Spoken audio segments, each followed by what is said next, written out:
Reporting from Arkham Asylum, this is Gotham Rogues. In this video we count down the 5 greatest Reverse Flash stories ever told. Reverse Flash is a moniker held by several different characters, most notably the time-traveling Eobard Thawne, aka Professor Zoom, and former good guy turned bad, Hunter Solomon, aka Zoom. This yellow-clad evil counterpart of the Scarlet Speedster is considered by many to be his arch-nemesis, and I'm definitely among those. No villain has caused Flash, be it Barry or Wally, more trouble and grief than this twisted mirror image. If Flash has a Joker or a Green Goblin, then it's Reverse Flash. He, or they, are also among the greatest and most fascinating members of the Flash Rogues Gallery. So let's rank the 5 best stories featuring this sinister speedster, shall we? Of course, as usual, this list is just my opinion, so feel free to write your own personal favorites in the comments. Number 5. The Deadly Secrets of the Flash.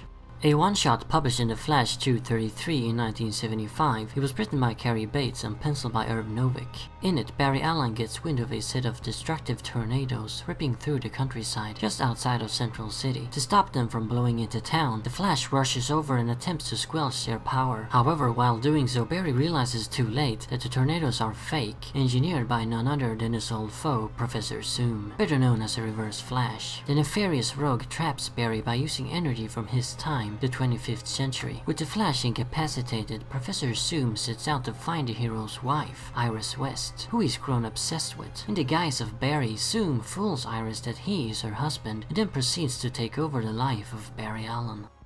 A pretty simple and very short tale, it's nonetheless a great Reverse Flash comic. It was the first to establish that during the course of Zoom and Barry's numerous battles, the villain had developed some kind of sick fixation on Iris. He loves Iris, yet at the same time is perfectly fine with killing her as well. What other supervillain has such a weird and complex relationship with the hero's wife? I can't think of any. This is one of the things that makes Reverse Flash so unique among comic book rogues, and it all started in this very innocent story. In retrospect, it feels a lot less innocent though, as it foreshadowed perhaps the darkest event in Flash history, namely the death of Iris, which occurred just a few years later at the hands of Zoom himself.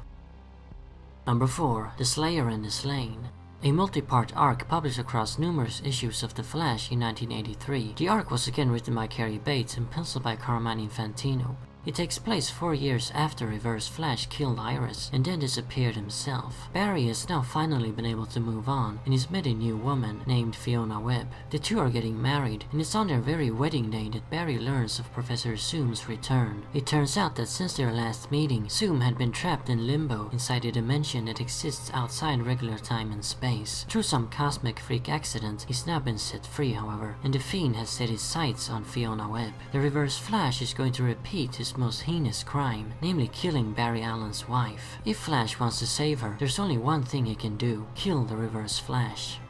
This is an incredibly seminal moment in Flash history. It's the beginning of the end of Barry Allen. To save Fiona, he does kill Professor Zoom, and is then subsequently put on trial for manslaughter, being found guilty. Despite being able to save Fiona's life, their wedding was ruined and so was their relationship. Fiona went mad after the whole ordeal, and Barry could never reveal his identity as the Flash to her. Later, Barry flees into the distant future, where he discovers the spirit of Iris living in another body, and shortly afterwards he returns to our era, just in time to save the universe from the Anti-Monitor by sacrificing his own life. All of that is what this arc led up to. I guess you could say that this is the prelude to the demise of the one true Flash. As with most Professor Zoom stories, you truly do hate him here. Just the fact that he has the gall to try and repeat that horrific crime of his. You really want Barry to pound his skull in. This story was a fitting end to his kind, and a great finale to his destructive rivalry with the Flash.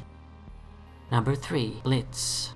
A 4-parter published across The Flash Volume 2, issues 197 to 200 in 2003. The writer was Jeff Johns and the penciler was Scott Collins.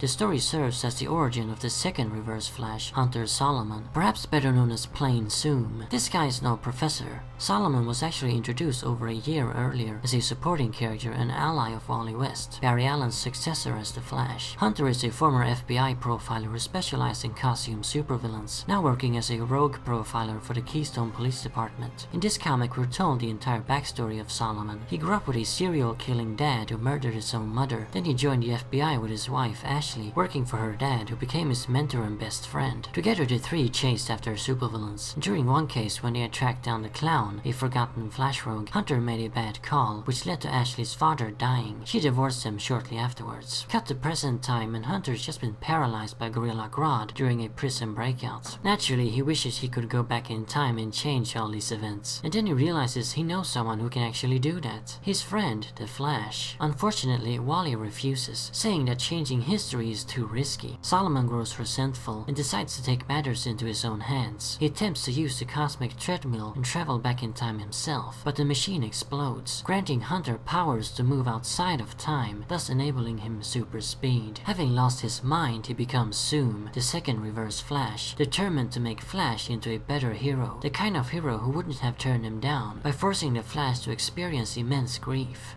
This guy has a real sick agenda. He wants to torture Wally by striking at his civilian alter ego, yet it's somehow in the name of good. Zoom has no ill intentions towards the Flash. He actually wants to help him, but it's in a really twisted way. In order to make Wally into the hero Solomon feels that he needs to be, Solomon will willingly take on the role of his hated nemesis. What a great guy, he'll do anything for a friend. He is really sympathetic though, as we can certainly understand his desires to change the horrible events of his past.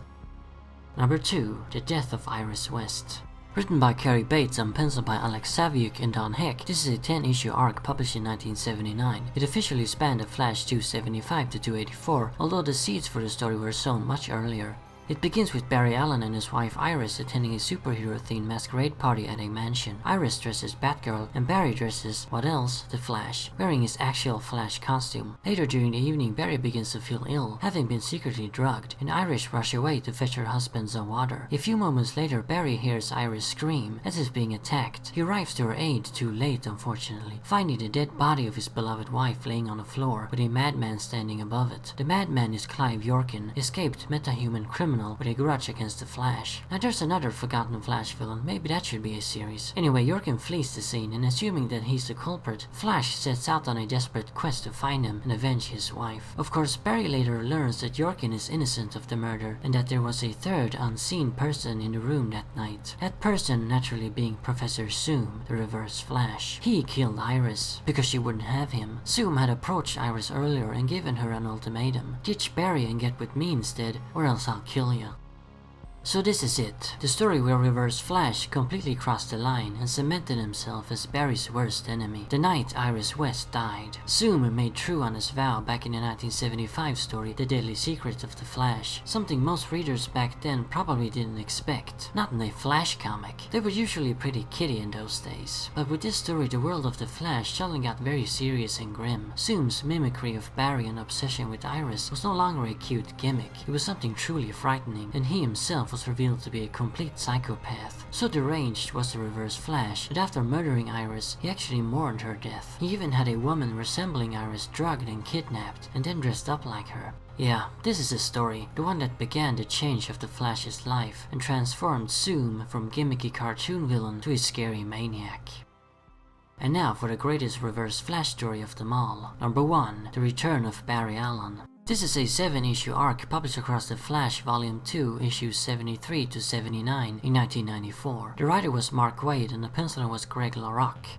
So I mentioned how Barry Allen died during Crisis on Infinite Earths, sacrificing himself to stop the Anti-Monitor. Wally West, aka Kid Flash, then took over the mantle of the Flash in Barry's absence. This story takes place when Wally's been the Flash for several years, and suddenly Barry turns up again, alive and well. He has no memories of his absence and can't remember why exactly he's come back. His only theory is that he never died and was instead transformed into some kind of energy, now rematerializing during a thunderstorm. Wally is initially skeptical of his old mentor's return, but eventually he grows to accept it as truth. Things are then better than ever. Keystone and Central City has their greatest hero back, and Wally is reunited with his idol and best friend. However, Wally soon discovered that something's wrong with Barry. He's acting strangely, displaying irrational, narcissistic behavior, showing contempt for all the other speedsters, claiming that there can only be one Flash, namely him. Naturally, it isn't actually Barry who's returned, but a severely demented Reverse Flash, or rather a younger version of the Reverse Flash, who's traveled to our time from before he was killed by Barry.